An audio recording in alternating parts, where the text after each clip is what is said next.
കഴിഞ്ഞ ക്ലാസ്സിൽ പറഞ്ഞു വെച്ചത് ഫ്രഞ്ച് വിപ്ലവം. അപ്പോൾ അതുമായി ബന്ധപ്പെട്ടിട്ട് നമ്മൾ ഫ്രാൻസ് ഭരിച്ച രാജാക്കന്മാർ ബൂർബൻ രാജാക്കന്മാരാണെന്നും ലൂയി 14-ാമനെയും 15-ാമനെയും മേരി അന്റോയിനെയും ഒക്കെ നമ്മൾ പരിചയപ്പെട്ടു. അതേപോലെ തന്നെ ഫ്രഞ്ച് സമൂഹം 3 എസ്റ്റേറ്റുകൾ ഉണ്ടായിരുന്നു എന്ന് നമ്മൾ പറഞ്ഞിട്ടുണ്ട്.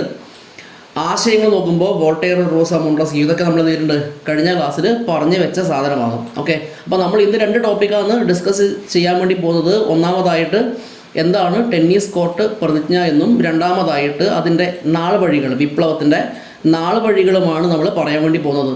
അപ്പോൾ കുറച്ചൊരു ടഫ് പോലെ നമുക്ക് തോന്നുന്ന ഒരു സംഗതിയാണ് ടെന്നീസ് കോർട്ട് പ്രതിജ്ഞ.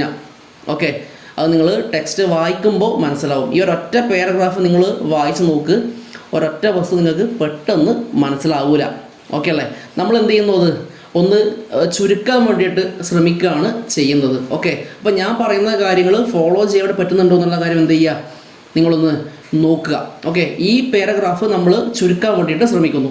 ഓക്കെ അല്ലേ? അപ്പോൾ നോക്കിയേ, ഫ്രാൻസ് ഭരിക്കുന്നത് ആരാ മക്കളെ? ബൂർബൻ രാജാക്കന്മാരല്ലേ? ഓക്കെ അല്ലേ? ബൂർബൻ രാജാക്കന്മാരാണ്. ഓക്കെ, വേറെ ആരുണ്ട്? പുരോഹിതന്മാരില്ലേ? ഉണ്ട്, പുരോഹിതന്മാരുണ്ട്. പിന്നെ പ്രഭുക്കന്മാരില്ലേ? പ്രഭുക്കന്മാർ ഉണ്ട്. അപ്പോൾ ബൂർബൻ രാജാക്കന്മാർ, പുരോഹിതന്മാർ, പ്രഭുക്കന്മാർ എന്നിവർ നയിച്ചിട്ടുള്ള ആഡംബര ജീവിതം, ആഡംബര ജീവിതം, അതേപോലെ തന്നെ ധൂർത്ത്, അതേപോലെ തന്നെ യുദ്ധങ്ങൾ, അതേപോലെ തന്നെ കൃഷിനാശം, അതേപോലെ തന്നെ വരൾച്ച എന്നിവ എന്തിന് കാരണമായി? ഫ്രാൻസിൻ്റെ സാമ്പത്തിക സ്ഥിതി മോശമാവുന്നതിന് കാരണമായി. ഫ്രാൻസിൻ്റെ ഫ്രാൻസിൽ സാമ്പത്തിക പ്രതിസന്ധി രൂക്ഷമാവുന്നതിന് കാരണമായി. ഓക്കെ, ഇത് കൂടാതെ അമേരിക്കൻ കോളനികളെ സമ്പത്തും സൈന്യവും നൽകിയിട്ട് സഹായിച്ചതും, അതേപോലെ തന്നെ സൈന്യവും നൽകിയിട്ട് സഹായിച്ചതും എന്തിന് കാരണമായി? ഫ്രാൻസിൻ്റെ സാമ്പത്തിക നില മോശമാവുന്നതിന് കാരണമായി. ഓക്കെ അല്ലേ? ഫ്രാൻസിൻ്റെ സാമ്പത്തിക നില മോശമാവാൻ കാരണമായി, അല്ലെങ്കിൽ സാമ്പത്തിക പ്രതിസന്ധി രൂക്ഷമായി എന്നുള്ള കാര്യം മനസ്സിലാക്കി വെക്കുക. ഓക്കെ അല്ലേ? അപ്പോൾ ഇങ്ങനെ സാമ്പത്തിക പ്രതിസന്ധി ഉണ്ടാകുമ്പോൾ രാജാക്കന്മാർ എന്താണ് ചെയ്യുക? ആ പ്രതിസന്ധി ഒഴിവാക്കാൻ വേണ്ടിയിട്ട് ശ്രമിക്കും. ഓക്കെ അല്ലേ? സ്വാഭാവികമായിട്ടും ആ ഒരു തീരുമാനം രാജാവ് എടുക്കുകയാണ്. രാജാവ് എങ്ങനെയാണ് ആ ഒരു തീരുമാനം എടുക്കുന്നത്? ജനങ്ങളുടെ മുകളിൽ കൂടുതൽ എന്ത് ചെയ്യുക? നികുതി ചുമത്തുക എന്നുള്ള തീരുമാനമാണ് എടുക്കുന്നത്. ഓക്കെ, അതിൻ്റെ ഭാഗമായിട്ട് 1789 ലൂയി 16-ാമൻ, ആരാണ്? ലൂയി 16-ാമൻ എന്ത് ചെയ്യുന്നു? സ്റ്റേറ്റ് ജനറൽ വിളിച്ചു ചേർക്കുന്നു. എന്താണ് വിളിച്ചു ചേർക്കുന്നത്? സ്റ്റേറ്റ് ജനറൽ വിളിച്ച് ചേർക്കുന്നു. എന്തിനാണ് സ്റ്റേറ്റ് ജനറൽ വിളിച്ചു ചേർക്കുന്നത്? ജനങ്ങളുടെ മുകളിൽ കൂടുതൽ നികുതി ചുമത്താൻ വേണ്ടിയിട്ട്. ഓക്കെ അല്ലേ? ജനങ്ങളുടെ മുകളിൽ കൂടുതൽ നികുതി ചുമത്താൻ വേണ്ടിയിട്ടാണ് സ്റ്റേറ്റ് ജനറൽ വിളിച്ചു ചേർക്കുന്നത്. എന്തിനാണ് കൂടുതൽ നികുതി ചുമത്തുന്നത്? ഫ്രാൻസിൻ്റെ സാമ്പത്തിക നില താറുമാറായി കിടക്കുകയാണ്. അപ്പോൾ സാമ്പത്തിക നില ഒന്നുകൂടി മെച്ചപ്പെടുത്താൻ വേണ്ടിയിട്ടാണ് എന്ത് ചെയ്യുന്നത്? കൂടുതൽ നികുതി ചുമത്താൻ വേണ്ടിയിട്ട് ലൂയി 16-ാമൻ തീരുമാനിച്ചത്. എങ്ങനെ? സ്റ്റേറ്റ് ജനറൽ വിളിച്ചു ചേർത്തുകൊണ്ട്. ഇനി എന്താ സ്റ്റേറ്റ് ജനറൽ എന്ന് പറഞ്ഞാൽ? നമ്മൾ പഠിച്ചില്ലേ, 1ാമത്തെ എസ്റ്റേറ്റ്, 2ാമത്തെ എസ്റ്റേറ്റ്, 3ാമത്തെ എസ്റ്റേറ്റ് അല്ലേ? 1ാം എസ്റ്റേറ്റിൽ ആരാ ഉള്ളത്? പുരോഹിതന്മാർ. 2ാം എസ്റ്റേറ്റിൽ ആരാ ഉള്ളത്? പ്രഭുക്കന്മാർ. 3ാം എസ്റ്റേറ്റിൽ ആരാ ഉള്ളത്? സാധാരണക്കാർ അല്ലേ? ഈ ഓരോരോ എസ്റ്റേറ്റിലെയും തിരഞ്ഞെടുക്കപ്പെടുന്ന പ്രതിനിധികളെയാണ് നമ്മൾ എന്ത് പറയുക? സ്റ്റേറ്റ് ജനറൽ എന്ന് പറയുക. മനസ്സിലല്ലേ? തിരഞ്ഞെടുക്കപ്പെടുന്ന പ്രതിനിധികൾ, 3 എസ്റ്റേറ്റിലെയും തിരഞ്ഞെടുക്കപ്പെടുന്ന പ്രതിനിധികൾ നമുക്ക് എന്ത് പറയാം? സ്റ്റേറ്റ് ജനറൽ എന്ന് പറയാം.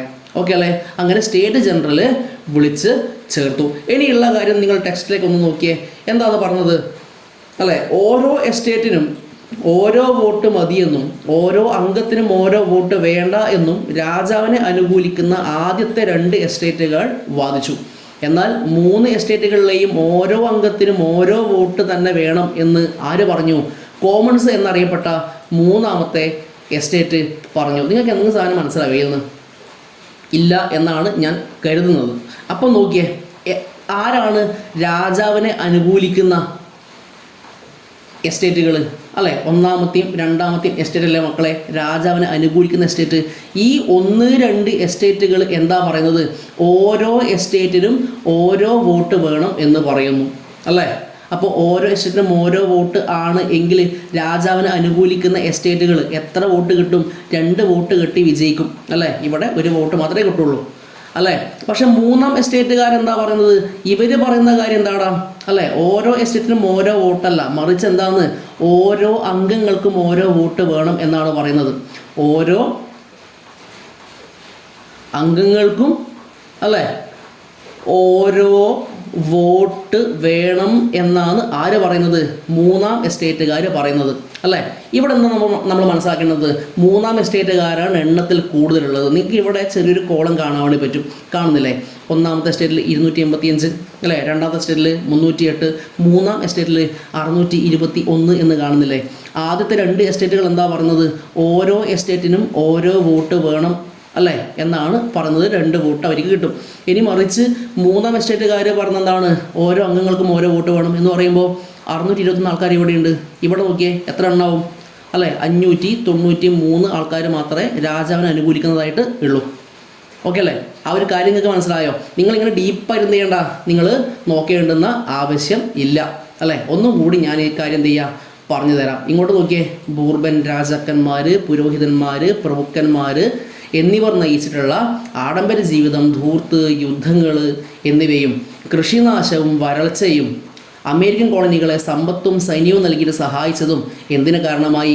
ഫ്രാൻസിൻ്റെ സാമ്പത്തിക നില തകരുന്നതിന് കാരണമായി. 1789 ലൂയി 16 ഇത് പരിഹരിക്കാൻ വേണ്ടിയിട്ട് സ്റ്റേറ്റ് ജനറൽ വിളിച്ചു ചേർത്തു അല്ലേ. ജനങ്ങളുടെ മുകളിൽ കൂടുതൽ നികുതി ചുമത്തുക എന്നുള്ളതായിരുന്നു അല്ലേ അദ്ദേഹത്തിൻ്റെ ലക്ഷ്യം അല്ലേ. രാജാവിനെ അനുകൂലിക്കുന്ന 1-ാമത്തെയും 2-ാമത്തെയും എസ്റ്റേറ്റുകാർ പറയുന്നു ഓരോ എസ്റ്റേറ്റിനും ഓരോ വോട്ട് വേണമെന്ന് പറയുമ്പോൾ 3-ാം എസ്റ്റേറ്റുകാർ എന്താ പറഞ്ഞത്? ഓരോ അംഗങ്ങൾക്കും ഓരോ വോട്ട് വേണമെന്ന് പറയുന്നു. ഓക്കെ, ഇനിയുള്ളത് അല്ലേ, വോട്ട് ചെയ്യുന്നതിലെ തർക്കം തുടരവേ 3-ാം എസ്റ്റേറ്റുകാർ സഭ വിട്ട് പുറത്തിറങ്ങുകയും അടുത്തുള്ള ടെന്നീസ് കോർട്ടിൽ അവർ സമ്മേളിക്കുകയും ചെയ്തു. ശേഷം ഫ്രാൻസിന് സ്വന്തമായിട്ട് ഒരു ഭരണഘടന ഉണ്ടാവും വരെ അല്ലേ, ഫ്രാൻസിന് സ്വന്തമായിട്ട് ഒരു ഭരണഘടന ഉണ്ടാവും വരെ നമ്മൾ ഇവിടം വിട്ട് പോകൂല എന്ന് ആര് പ്രതിജ്ഞ ചെയ്യുന്നു? 3-ാം എസ്റ്റേറ്റുകാർ പ്രതിജ്ഞ ചെയ്യുന്നു. ഇതാണ് മക്കളെ എന്ത് പേരിൽ അറിയപ്പെടുന്നത്? ടെന്നീസ് കോർട്ട് പ്രതിജ്ഞ എന്ന പേരിൽ അറിയപ്പെടുന്നത്. മനസ്സിലായില്ലേ? ഒന്നുകൂടി മനസ്സിലാവാത്ത ആൾക്കാർ ആരും കൊണ്ടെങ്കിൽ എന്ത് ചെയ്യുക, ഒന്നുകൂടി വീഡിയോ റിപ്പീറ്റ് അടിച്ച് കണ്ടു നോക്കുക. എന്നിട്ടും മനസ്സിലാവുന്നില്ലെങ്കിൽ നിങ്ങൾ എന്ത് ചെയ്യും, അതൊന്ന് കമൻറ്റിൽ ഒന്ന് ചോദിക്ക്. ഞാൻ എന്ത് ചെയ്യാം, ഒന്നുകൂടി ഈ ഒരു സാധനം എന്ത് ചെയ്യും, പറഞ്ഞ് തരുന്നതായിരിക്കും. അപ്പോൾ ഇത്ര പോലെ കാര്യങ്ങൾ മനസ്സിലായില്ലേ? ഇതാണ് ടെന്നീസ് കോർട്ട് പ്രതിജ്ഞ എന്ന പേരിൽ അറിയപ്പെടുന്നത്. ഓക്കെ അല്ലേ? ഇനി ഇപ്പോഴും എന്ത് തുടങ്ങിയിട്ടില്ല? വിപ്ലവം തുടങ്ങിയിട്ടില്ല. ഓക്കെ, ഇനി വിപ്ലവത്തിൻ്റെ നാൾ വഴികളാണ് നമ്മൾ ഇനി പറയാൻ വേണ്ടി പോകുന്നത്. ഇവിടെ പഠിക്കാനുള്ള വർഷങ്ങൾ ഒന്ന് നോക്കിയേ. ഞാൻ ഇവിടെ ഒന്ന് ജസ്റ്റ് ഒന്ന് എഴുതാം അല്ലേ. 1789 ഓക്കെ, ജൂലൈ 14. 1789 ഓഗസ്റ്റ് 12. 1789 ഒക്ടോബർ മാസം. 1792 സെപ്റ്റംബർ മാസം. ഇവിടെ എത്തുമ്പം വർഷം മാറി കേട്ടോ.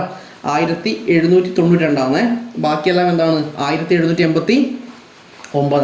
അപ്പോൾ വിപ്ലവത്തിൻ്റെ 1-ാം ഘട്ടം അല്ലെങ്കിൽ ആദ്യത്തെ ഇൻസിഡൻ്റ് എന്ന് പറയുന്നത് നോക്കുക എന്താണ്? 1789 ജൂലൈ 14 അല്ലേ, സ്വാതന്ത്ര്യം അല്ലേ, പിന്നെയോ സമത്വം, സാഹോദര്യം മുദ്രാവാക്യം മുഴക്കിക്കൊണ്ട് ജനങ്ങൾ എന്ത് തകർത്തു? ബൂർബൻ രാജവംശത്തിൻ്റെ പ്രതീകമായിട്ടുള്ള ബാസ്റ്റിൽ ജയിൽ തകർത്തു. നിങ്ങൾ ഈ കാണുന്നതാണെന്ന് ബാസ്റ്റിൽ ജയിൽ. ഈ ബാസ്റ്റിൽ ജയിൽ തകർത്ത വർഷവും ഡേറ്റും 1789 ജൂലൈ 14 എന്ത് മുദ്രാവാക്യം മുഴക്കിക്കൊണ്ട്? സ്വാതന്ത്ര്യം, സമത്വം, സാഹോദര്യം മുദ്രാവാക്യം മുഴക്കിക്കൊണ്ട്. ഇതാണ് വിപ്ലവത്തിൻ്റെ അല്ലേ ആദ്യത്തെ അല്ലെങ്കിൽ എന്താണ് ആരംഭമായിട്ട് നമ്മൾ കണക്കാക്കുന്നത്. ഓക്കെ അല്ലേ? 1789 ജൂലൈ 14 ബൂർബൻ രാജവംശത്തിന്റെ പ്രതീകമായിട്ടുള്ള ബാസിൽ ജയിൽ തകർത്തു. എന്ത് പറഞ്ഞുകൊണ്ട്? സ്വാതന്ത്ര്യം, സമത്വം, സാഹോദര്യം മുദ്രാവാക്യം മുഴക്കിക്കൊണ്ട്. ഓക്കെ അല്ലേ? ഇനി അടുത്ത ഡേറ്റ് നോക്ക്. 1789 ഓഗസ്റ്റ് 12. എന്താണ്? ഇങ്ങനെ മാത്രം പഠിക്കുക അല്ലേ? ദേശീയ അസംബ്ലി എന്ത് പാസ്സാക്കി? മനുഷ്യാവകാശ പ്രഖ്യാപനം പാസ്സാക്കി. ഓക്കെ അല്ലേ? മനുഷ്യാവകാശ അല്ലേ പ്രഖ്യാപനം പാസ്സാക്കി. ഓക്കെ അല്ലേ? അടുത്തത് 1789 ഒക്ടോബർ അല്ലേ? മറ്റൊന്നുമല്ല, ആയിരക്കണക്കിന് സ്ത്രീകൾ എന്ത് ചെയ്യുന്നു? ഭക്ഷണം വേണം എന്ന് ആവശ്യപ്പെട്ടുകൊണ്ട് എങ്ങോട്ടേക്ക് പ്രകടനം നടത്തുന്നു? വേഴ്സായി കൊട്ടാരത്തിലേക്ക് പ്രകടനം നടത്തുന്നു. ഓക്കെ അല്ലേ? വേഴ്സായി കൊട്ടാരം എന്ന് പറഞ്ഞാൽ അത് ആരുടെ കൊട്ടാരമാണ്?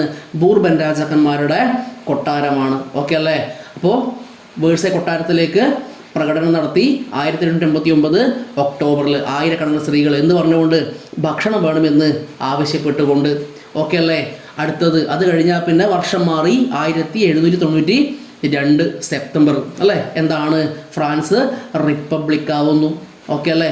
റിപ്പബ്ലിക് ആവുന്നു. ഓക്കെ അല്ലേ? ഇതാണ് വിപ്ലവത്തിൻ്റെ നാളുവഴികൾ എന്നുള്ള കാര്യം മനസ്സിലാക്കി വെക്കുക. ഓക്കെ അല്ലേ? 1789 ജൂലൈ 14 സ്വാതന്ത്ര്യം, സമത്വം, സാഹോദര്യം മുദ്രാവാക്യം മുഴക്കിക്കൊണ്ട് ജനങ്ങൾ ബൂർബൻ രാജവംശത്തിന് പ്രതീകമായിട്ടുള്ള ബാസിൽ ജയിൽ തകർത്തു. 1789 ഓഗസ്റ്റ് 12 മനുഷ്യാവകാശ പ്രഖ്യാപനം. 1789 ഒക്ടോബർ ആയിരക്കണക്കിന് സ്ത്രീകൾ ഭക്ഷണം വേണമെന്ന് ആവശ്യപ്പെട്ടുകൊണ്ട് വേഴ്സായി കൊട്ടാരത്തിലേക്ക് പ്രകടനം നടത്തി. 1792 സെപ്റ്റംബർ ഫ്രാൻസ് റിപ്പബ്ലിക്കായി. ഓക്കെ അല്ലേ? അങ്ങനെ അല്ലേ? ഫ്രാൻസ് എന്താവുന്നു? റിപ്പബ്ലിക് ആവുന്നു അല്ലേ? പക്ഷേ മനസ്സിലാക്കേണ്ട കാര്യം, തൊട്ടടുത്ത വർഷം 1793 ഫ്രാൻസ് വീണ്ടും മറ്റൊരാൾ എന്ത് ചെയ്തു? ഫ്രാൻസിൻ്റെ ഭരണം പിടിച്ചെടുത്തു അല്ലേ? അയാളുടെ പേരാണ് എന്തെന്ന് മക്കളെ? Robin Spear. കേട്ടോ, ആരാണ്? റോബിൻ സ്പിയർ എന്ന് പറയുന്ന ആള്. ഇദ്ദേഹം ഒരു അസൽ ഏകാധിപതിയായിരുന്നു. 1793-94 കാലഘട്ടത്തിൽ ഫ്രാൻസ് ഭരിച്ച ആളെന്നാല് റോബിൻ സ്പിയർ. ഇദ്ദേഹത്തിൻ്റെ ഭരണകാലഘട്ടം അറിയപ്പെടുന്നത് ഭീകരവാഴ്ചയുടെ കാലഘട്ടം അല്ലേ? റെയിൻ ഓഫ് ടെറർ എന്ന പേരിലാണ് അറിയപ്പെടുന്നത്. കാരണം അല്ലേ, ഇദ്ദേഹത്തിനെതിരെ പ്രവർത്തിക്കുന്ന അല്ലെങ്കിൽ സംസാരിക്കുന്ന ആൾക്കാരെ മൊത്തം ഇദ്ദേഹം എന്ത് ചെയ്തു?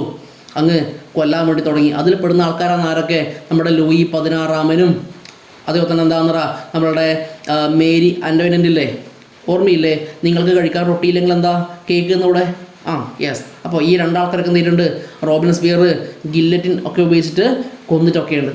ഓക്കെ അല്ലേ? അതൊന്നും നിങ്ങൾ പഠിക്കേണ്ട ആവശ്യമില്ല. ഇതൊന്നും നിങ്ങൾ പഠിക്കേണ്ടെന്ന ആവശ്യമില്ല. ഓക്കെ അല്ലേ? ഇനി ഫ്രഞ്ച് വിപ്ലവത്തിൻ്റെ സ്വാധീനം നമുക്ക് നോക്കാലോ. എന്തൊക്കെയാണെടാ? പിൽക്കാല ലോകത്തുണ്ടായിട്ടുള്ള എല്ലാ വിപ്ലവങ്ങൾക്കും ആവേശം പകർന്നു. ഓക്കെ. പിന്നെ യൂറോപ്പിലെ ഫ്യൂഡൽ വ്യവസ്ഥയ്ക്ക് അന്ത്യം കുറിച്ചു അല്ലേ? സ്വേച്ഛാധിപത്യ ഭരണകൂടങ്ങൾക്ക് ഭീഷണിയായി. രാജ്യം എന്നാൽ പ്രദേശമല്ല, പിന്നെയോ രാജ്യത്തെ ജനങ്ങളാണെന്ന് പ്രഖ്യാപിച്ചു. ജനകീയ പരമാധികാരം എന്ന ആശയം കൊണ്ടുവന്നു. പിന്നെയോ ദേശീയതയുടെ ആവിർഭാവത്തിന് വഴിയൊരുക്കി. മധ്യവർഗത്തിന് വളർച്ചയെ സഹായിച്ചു. മൂന്നാം എസ്റ്റേറ്റുകാരല്ലേ അല്ലേ മധ്യവർഗം എന്ന് പറയുന്നത് അല്ലേ? മധ്യവർഗമുണ്ട്, അതേപോലെ തന്നെ കർഷകരുണ്ട്. ഓക്കെ. അടുത്തത് സ്വാതന്ത്ര്യം, സമത്വം, സാഹോദര്യം എന്ന ആശയത്തിൻ്റെ പ്രചരണം. ഓർമ്മയില്ലേ? സ്വാതന്ത്ര്യം, സമത്വം, സാഹോദര്യം മുദ്രാവാക്യം മുഴക്കിക്കൊണ്ട് 1789 ജൂലൈ 14 എന്ത് തകർത്തു? ഇതാ അല്ലേ, ബാസിൽ ജയിൽ തകർത്തു. അപ്പോൾ സ്വാതന്ത്ര്യം, സമത്വം, സാഹോദര്യം എന്ന ആശയത്തിൻ്റെ പ്രചരണം ഉണ്ടായി എന്നുള്ള കാര്യം മനസ്സിലാക്കി വെക്കുക. ഓക്കെ അല്ലേ? ഇത്ര പോര കാര്യമാണ് നമ്മൾ ഇന്ന് പറയുന്നത്. ബാക്കിയുള്ളത് എന്താണെന്ന് നെപ്പോളിയൻ അല്ലേ, അദ്ദേഹത്തിൻ്റെ ഭരണ പരിഷ്കാരവുമാണ്. അത് നമുക്ക് എന്ത് ചെയ്യാം? അടുത്ത ക്ലാസ്സിൽ പറയാം. അതോടുകൂടിയിട്ട് ഫ്രഞ്ച് വിപ്ലവം അങ്ങ് തീരും. ഓക്കെ അല്ലേ? അപ്പോൾ ഇത്ര പോര കാര്യങ്ങൾ നിങ്ങൾക്ക് മനസ്സിലായിട്ടുണ്ടാവും എന്നാണ് കരുതുന്നത്. ഇനി അഥവാ മനസ്സിലായിട്ടില്ലെങ്കിൽ ഒന്നത് കമൻറ്റിൽ സൂചിപ്പിക്കുക. ഞാൻ വീണ്ടും എന്ത് ചെയ്യും അല്ലേ, ഈ ഒരു കാര്യം ഒന്നുകൂടി ഞാൻ വേണമെങ്കിൽ പറഞ്ഞു തരാം. ഓക്കെ അല്ലേ? അപ്പോൾ വീണ്ടും പറയുന്നു, ഏതെങ്കിലും രീതിയിൽ ഈ ഒരു വീഡിയോ നിങ്ങൾക്ക് ഉപകാരപ്പെട്ടു എന്ന് തോന്നുകയാണെങ്കിൽ ഒന്നത് ഷെയർ ചെയ്ത് കൊടുക്കുക. അതേപോലെ തന്നെ സബ്സ്ക്രൈബ് ചെയ്യുന്ന കാര്യം എന്ത് ചെയ്യുക? ഒന്ന് പരിഗണിക്കുക, ലൈക്ക് ചെയ്യുക. ഓക്കെ. അപ്പോൾ താങ്ക് യു. മറ്റൊരു ക്ലാസ് നമുക്ക് എന്ത് ചെയ്യാം? വീണ്ടും കാണാം.